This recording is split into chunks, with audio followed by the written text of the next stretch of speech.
Irmãos, a pergunta ela é importantíssima porque ao lermos o Antigo Testamento somos fortemente tentados a utilizarmos aqui técnicas muito utilizadas na quadriga medieval.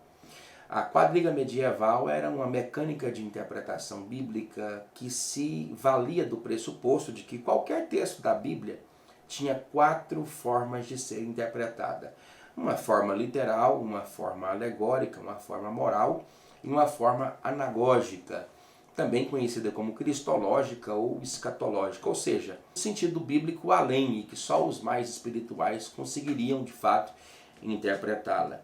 Esse pensamento ele teve origem numa personagem histórica muito bem conhecida e difundida entre os judeus, chamado Fílon de Alexandria. Mais tarde influenciou Pantenos, depois Clemente e Orígenes. Partindo dessa ideia, grande parte da igreja adotou esse método chamado de a quadriga medieval, já bem mais tarde, até que na Reforma Protestante, os reformadores, Zwinglio, Lutero, Calvino, Knox, eles entendiam que a Bíblia Sagrada possuía apenas uma maneira de interpretar, que é tentar resgatar a ideia proposta pelo autor que escreveu.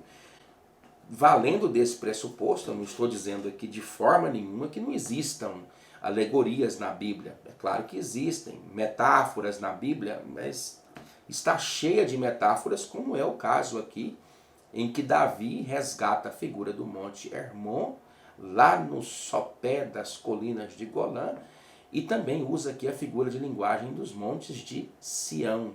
Vale considerar que elementos geográficos, topográficos, históricos, literais faziam parte da confecção poética até para tentar transcrever, escrever algo que era transcendental, algo que era latentemente resguardado dentro da alma. Por exemplo, os Montes Hermon também são mencionados em Salmos 89, no verso 12, e em Cantares, no capítulo 4 e no versículo 8.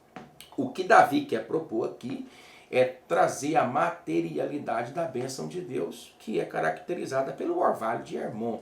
Ele está celebrando aqui a união das 12 tribos de Israel, é como que se fosse o presidente, usando a linguagem mais atual, de 12 estados ou 12 distritos e que estão vivendo pacificamente. Por exemplo, nós vivemos num período agora no Brasil que não tem sido fácil. A disputa de estados com o governo e de governo com os estados, e isso não é legal. E o que Davi está propondo aqui é celebrar a alegria de ter os 12 irmãos unidos. Então, para celebrar essa alegria, ele usa aqui essa figura de linguagem. Ele diz, é como orvalho de Hermon. Veja bem, Hermon é o pico mais alto do Vale do Jordão, que é topograficamente os extremos mais atenuantes da Terra, em uma pequena dimensão de pouco mais de 200 quilômetros. Começa lá em cima, no Hermon, e se desemboca no ponto mais baixo de toda a superfície terrestre, que é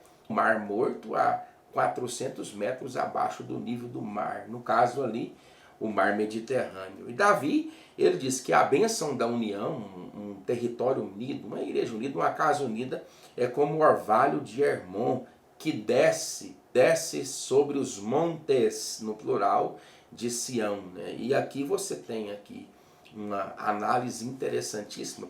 Eu, por exemplo, quando ministro nesse texto, eu gosto de puxar um pouquinho o pessoal para congregar. Porque Sião aqui representa o Beit Hamikdash, o templo. Né? Aqui também está o túmulo de Davi. Foi para este lugar que Davi trouxe, né, a Arca da Aliança em duas fases, primeiro de Bet-Semes, depois de Kiriat Jairim, e colocou aqui, nesse lugar.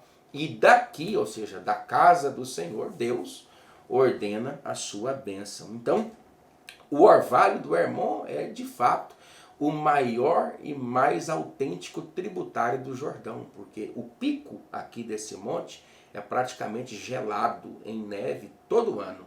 E mesmo as fortes ondas de calor não são capazes de derretê-la total e completamente. Mas as águas que derretem são aquelas que formam o grande Rio Jordão. Eu digo grande pelo significado, porque o Jordão é um rio pequeno, tem pouco mais de 5 metros de fundura nos seus extremos mais atenuantes, 5 metros de largura, alguns lugares 18 metros, mas 190 quilômetros de extensão, e ele desce numa altitude de 1.000 metros, ou seja, é um rio maravilhoso. Tanto é que a palavra Jordão em hebraico significa aquele que desce. Uma figura interessantíssima também de linguagem para descrever a própria figura do batismo, né?